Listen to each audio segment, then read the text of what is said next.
in terms of building your brand and building up your business, marketing it, messaging it, however you want to look at it. That's why I'm pleased to welcome back to the program one of our good friends of the show. Roshini Rajkumar is a personal brand strategist and presence engineer who works with business, sports, and healthcare executives. She's a licensed attorney and author of Communicate That, Your Toolbox for Powerful Presence. Roshini is the one companies call to coach executives so they don't make mistakes in today's 24/7 news cycle or to fix a business blunder if it's already happened. Her website is ownyourwow.com, which is fitting for someone who's been owning her wow in business for 13 years today. Own Your Wow Wednesday as well is today. Roshini Rajkumar, welcome to the show and congratulations on 13 wondrous years, my friend. Thank you. It is very hard to believe. I was really been thinking about it all month, and today is actually the official incorporation date of my company, and so that's why I call it the anniversary date. And we're celebrating Lucky 13 events all month, all year. I'm actually taking today off, so it is great to be What? You're taking the Yeah. day off? I know you're coming on here, but man, taking the day off, yeah, that's inexcusable. Well, it's what you get to do when you hit that 13-year milestone, Jimmy. Let me talk to you when you hit that one, buddy. Give me a couple years. You can years. take the day off. Well, I want to say, did you plot when you started this? Did you plot that your lucky 13 would be on an Own Your Wow Wednesday? I did not. I wish I could say I'm that good. You didn't look at the calendar and said, I'm going to incorporate today because in 13 years, it'll be a Wednesday. You know what? It's actually kind of a funny little side note. So we sent in our documents, and we thought the date of incorporation would be February 10th. But by the time everything was done and it was stamped and official, it was actually February 13th. So that was given to me by the state of Minnesota. Thank you very much. Well, nowadays, I don't know how it is in Minnesota, but it is pretty straightforward online to just create your business and have your incorporation right away here in Colorado. Yes. It is here too. However, as you know, I am a licensed attorney. Though I have attorneys, I actually hired a business attorney to incorporate me back in 2006. And at that time, that's some pretty pennies to spend when you're just starting out. But I wanted to make sure it was done right. Well, of course. And as an attorney, you would definitely want to make sure that that is the case. So I want to ask you, before we get into contemporary topics and so forth, you've been in business now 13 years, reflecting on the starting point and the growth to where you are now. What do you look back at in the beginning and that you really did right? And maybe something that you look back and say, well, I would be a little more further along the line if I hadn't maybe done this in the beginning. Well, so as far as, let's start with the positives. What I did right was I really stayed on brand promise. I'm a communication coach and strategist. Presence is what I'm coaching. So I made sure anything that had to do with my brand, my collateral, my business cards, anything that was company collateral or swag or whatever, swag was quality. So even I wasn't able to get a lot of things, but anything I was able to spend on, I made sure it was done right. And then even the website, I got a website in 2006, but I waited until later in the year so I could actually have some things to populate the website with. And then I hired someone to do the website so it would look good. And we've grown it and developed it and changed it over the years. But really sticking to the quality. My brand colors have always been red, black, and white. We've stuck with those as our main colors. We veer a little bit at celebratory times, as you've gotten some of our emails, Jimmy. We get silver into the anniversary celebrations, but otherwise it's red, black, and white. And I really stay on that brand. And the colors have actually, especially the Roshini red, has become known in the marketplace. It's what we do for our pens. It's what we do for other kinds of swag that we create. We make it in our special red. It even has a Pantone color. That is what we use, and we give to anyone who does any of those kinds of design work for us. So that's something that's right.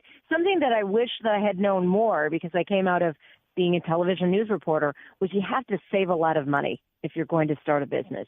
So if you're thinking about it down the line, folks, start saving now. Maybe do it as a part-time or a side gig. Don't jump in feet first unless you think you have some sort of financial cushion, that's the part that gets the most stressful. Yeah, I think that's such a very apt point. A lot of people get tied up in that because then you're not just trying to build your business, you're also trying to survive. Exactly. And know that there's no wrong thing, a failure, what you might call a failure, I like to call a learning. So, and if you see something isn't going right, go, let it go, drop it, move on to something else. That's actually a really big deal for business owners, is that ability to pivot, to not sit there and dwell and swell in the negative, but move on and take your good attitude with you. Now, in terms of the growth the last 13 years since the beginning, what do you think has been one of the important lessons that you've learned that can apply to people of all sorts of different business types? Well, at least with my business, we don't try to be everything to everybody. We know what our core strengths are. I'm the main person delivering services. I have a team of a few contract employees that do help me. I have a webmaster. I have a business ops person who manages some of the behind the scenes and the tech stuff. So little by little, as I was able to add team members, that is good money to spend, because then you, who are, if you're the business owner or the key leaders of the organization, you're the main money makers. You've got to make sure your time is being spent on the things that are most valuable to the company. So really being able to be strategic in that way. Don't think that you know everything. In fact, you shouldn't know everything. You should be great at what you do and then market those products or services and allow yourself to have the flexibility to work with other people to grow. And like I say, focus.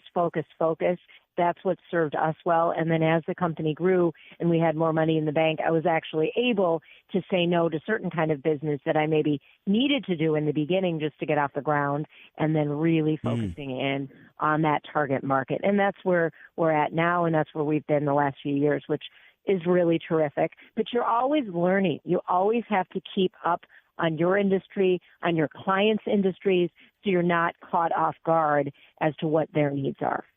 I think you've made a very interesting point that is important to keep in mind, is rejecting business at times, whether it's because they don't really fit with your model as well, or it's because of some aspect of the company or client that doesn't fit well with your values or whatever it is. It's important to keep in mind that you can say no, and sometimes you should say no. But I'm curious about one thing here, Roshini Rajkumar, and that is, when and how did you come up with Own Your Wow and Own Your Wow Wednesday?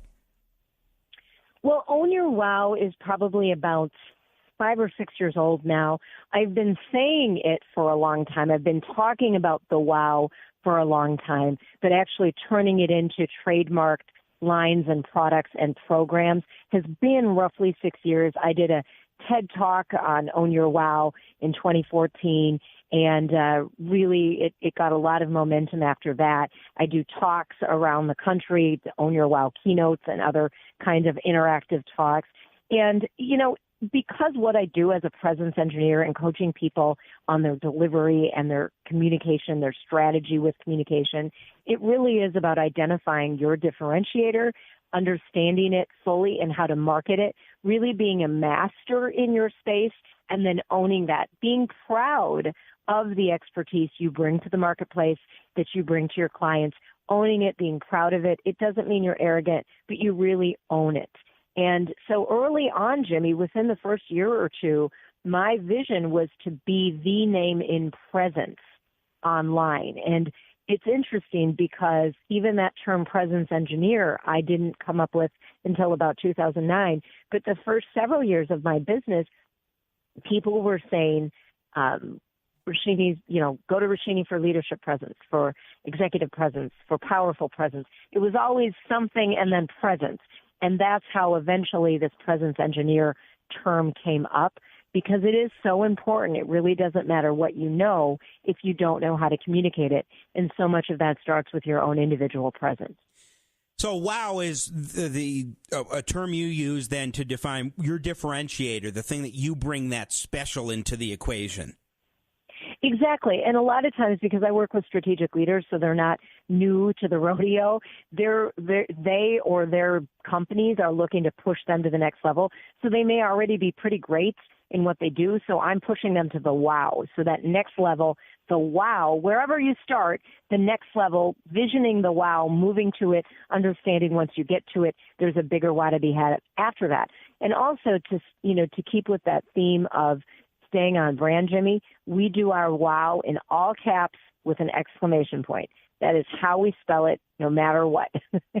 So that is significant also, that I really stay true to that with the wow. And then we've trademarked the Own Your Wow line. Again, Roshini Rajkumar is our guest here on Business for Breakfast, celebrating 13 years in business, and congratulations to you.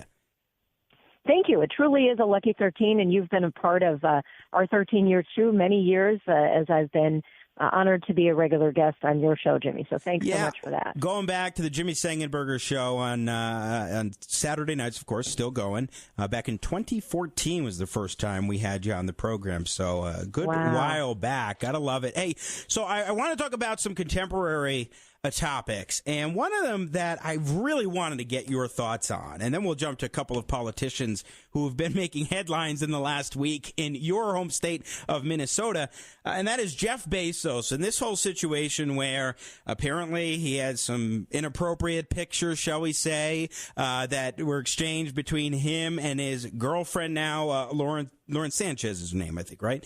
And yes. They were exchanging these pictures, and somehow American media and their company or their National Enquirer publication got a hold of these photos, and then at least Jeff Bezos is claiming that they were blackmailing him, saying if you don't get back off the idea that what we've been doing, these types of things are political in nature and so forth, and we're going to release these pictures. And Bezos just basically says, screw you, I'm going to go ahead and let the public know about this. He takes to the website Medium and posts a blog post saying that he's being blackmailed or extorted, and that it's because of politics, and that maybe Saudi Arabia or Trump tied in somehow, and saying that American media, being very critical of American media for this. And American media, of course, is denying it. And, oh, my goodness, what do you make of it?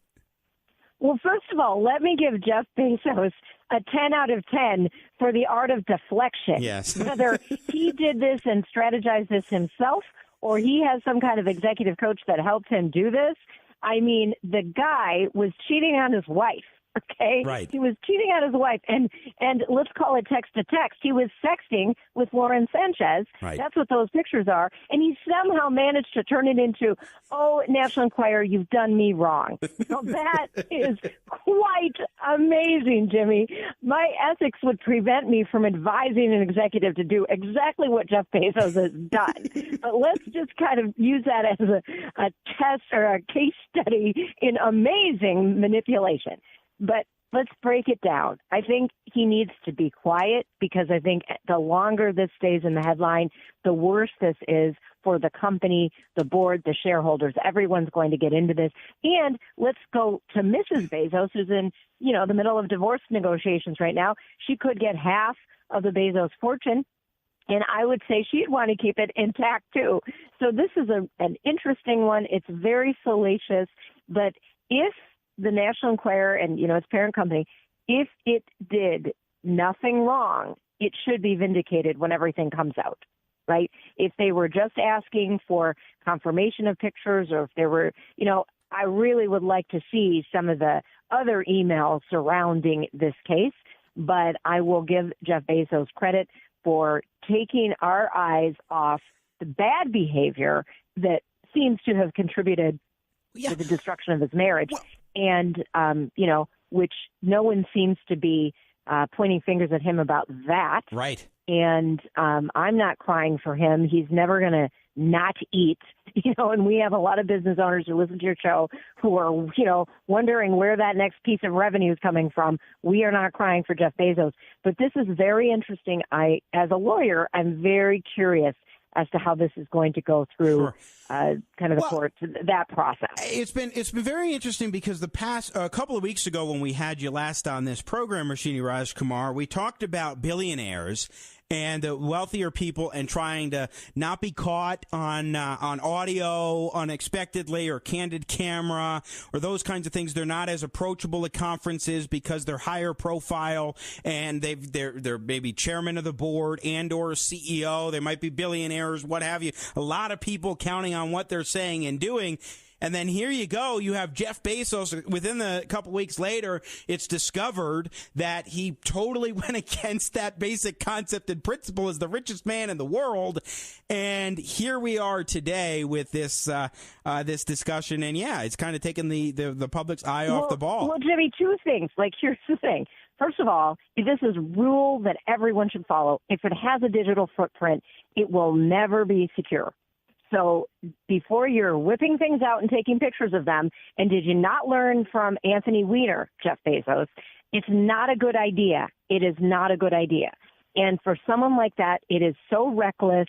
And Lauren Sanchez, who's also a broadcaster herself, I mean, the last thing, I'm constantly worried as a talk show host about an open mic. There is no way there would be pictures of anything unbecoming of me out there. I would never take them. I would never let my husband take them. I would never let anybody take them. And if you are in any kind of business or any kind of public figure, it is amazing to me, very reckless by Jeff Bezos to even allow those pictures to be taken. Right. Well, Roshini Rajkumar, I want to shift gears here. A couple of folks in your home state of Minnesota.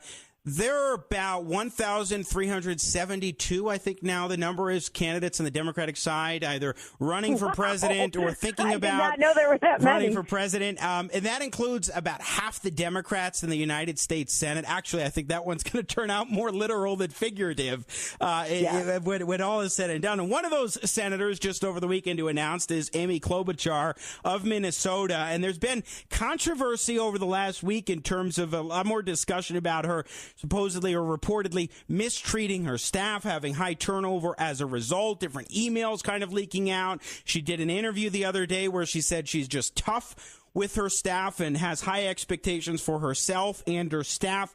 What can you tell us as the Minnesotans' perspective on her and this whole story of treatment of staff? All right, well, I'll give you a little background. So just so you know, in my life, past life as a TV reporter and then since as a talk show host, I've interviewed her many times, countless times. And the story of the staff, those kinds of stories have been circling for a long time. This is nothing new. HuffPost, BuzzFeed, they did not break any news. Anyone in Minnesota who follows that kind of stuff knows it's out there. But then we have to also look at, is there a double standard at work? Because many of the people that are saying these things have been anonymous. And that, for me, as an ex-TV reporter, is troubling. If you're going to put those kinds of things on the record, they better have some names to them. So that's part of it. And is there a double standard? Would we be saying the exact same things about men? And that's definitely come out in the media where, unless it's kind of sexual harassment, then we hear about it. But these kinds of things, the demands, the focus on detail, I don't know that we would come down so hard on men for those things. Now, certainly, once you take the national stage, everything's going to come out. She should be savvy enough to know that. So if there's anything, that she should put herself on notice that if she truly has been terrible to staff, she better get her act together. But those kinds of stories have been out there in Minnesota for years. Yeah, the one thing that I will note is that I don't see her as being an exceptional candidate in the Democratic primary, very likely to get the nomination. But who knows? We'll have to see what happens. It's a very crowded field, and I think Donald Trump proved that in a crowded field, you can break away unexpectedly. Anything can happen. Okay, let's talk real briefly about another Minnesotan politician, and that is Ilhan Omar. She is one of the first couple of Muslim women in Congress, and she is someone from Minnesota, and tweeted out a couple of things that have really stirred up a lot of consternation and angst. Glenn Greenwald, a reporter, I think you call him a reporter, tweeted out, GOP leader Kevin McCarthy threatens punishment for Ilhan, Minnesota, and Rashida Tlaib over their criticisms of Israel. It's stunning how much time U.S. political leaders spend defending a foreign nation, even if it means attacking free speech rights of Americans, to which she responded, "It's all about the Benjamins, baby," with some notes, music notes, to kind of symbolize that she was singing it out there like a tune. And then responding to somebody else, she puts out AIPAC being one of the most prominent Jewish lobbying organizations with an exclamation point. Then just a few weeks ago, in the end of January, she talked about almost chuckling when Israel's called a democracy and compared Israel to Iran in an interview. And in 2012, she tweeted out, "Israel has hypnotized the world. May Allah awaken the people and help them see the evil doings of Israel. Hashtag Gaza, hashtag Palestine, hashtag Israel." And this is something that kind of is arguably a throwback to, not arguably, it is a throwback to a regular kind of Jewish trope going back many years. Anyway, she did an apology on that. I'm running out of time, so I'm going to let you jump in here real quick. Right. Well, first I'll say she represents the 5th congressional district in Minnesota. That happens to be my congressional district. I think she should have known better. I think as a freshman member of the Congress, she should probably put her head down, get some work done, and not be so engaged on social media. She's definitely gotten herself into hot water, and I don't really know how to find any reason for why she would lash out like this. She should have known better. It's that simple to me. Yeah. Well, unfortunately, we're out of time, and I summarized it more than I gave you to talk. So, Roshini, okay. Congratulations again on 13 years, and best of luck for 13 more and many more years of conversations on the radio together. Thank you, Jimmy. Happy Own Your Wow Wednesday. All right, you as well. Okay, we're going to call it a day. We'll be back.